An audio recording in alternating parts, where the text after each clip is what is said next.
नमस्कार विद्यार्थी मित्रांनो, माझं नाव स्नेहल लक्ष्मण भोसले। आज आपण शिकणार आहोत अपूर्णांक संख्या रेषेवरती कसे दर्शवायचे। चला शिकूया।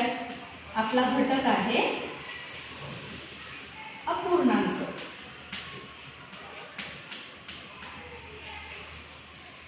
सर्वप्रथम आपण बघूया अपूर्णांक म्हणजे काय। तर अपूर्णांक म्हणजे अपूर्णांकाला दोन भाग असतात। पहिला भाग असतो अंश आणि दुसरा भाग असतो छेद। उदाहरणार्थ 3/4 हा झाला अपूर्णांक। या अपूर्णांकामध्ये 3 ला आपण म्हणतो अंश, 4 ला आपण म्हणतो छेद। आणि हा वाचताना आपण कसा वाचतो? 3 अंश 3/4 किंवा 3 अंश आणि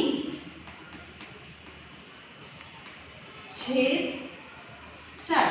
आता आपण शिकूया की दिलेला अपूर्णांक संख्या रेषेवरती कसा आपण दर्शवायचा।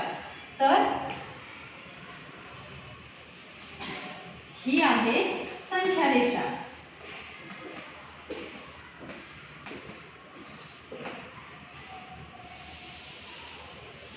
संख्या रेषेमध्ये मध्यभागी येतो आपला शून्य अंक। शून्य अंकाच्या उजव्या बाजूला येतात सगळ्या धन संख्या। उजव्या बाजूला येतात धन संख्या आणि डाव्या बाजूला येतात सगळ्या ऋण संख्या।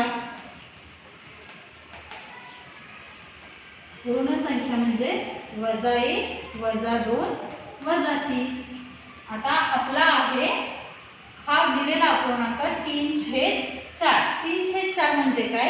एका संख्येचे तुम्ही 4 भाग केलेले आणि त्या भागातून आपण कितवा अंक दाखवायचे? तिसरा अंश दाखवायचे। मग ह्या 0 to 1 हा तुमचा काय आहे? एक भाग आहे। याचे तुम्ही किती भाग करणार आता? 4 भाग करण्यासाठी आपण किती आपल्याला ही रेषा आहे 0 ते 1 याचे आपल्याला 4 भाग करायचे आहेत। मग त्याच्यासाठी आपण किती रेषा आतमध्ये देणार?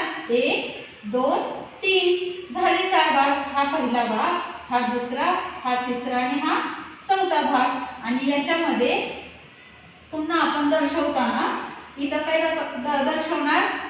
1/4, 2/4, 3/4 आणि 4/4। तसंच सेम इथं करायचं। 1 2 3 हा तुमचा झाला 1/4, 2/4, 3/4 आणि 4/4। आता आपल्याला कोणता अपूर्णांक दर्शवायचा आहे? 3/4। 3/4 कुठं आलं? 1 2 3। अशा प्रकारे आपण संख्या रेषेवरती अपूर्णांक दर्शवायचे आहेत।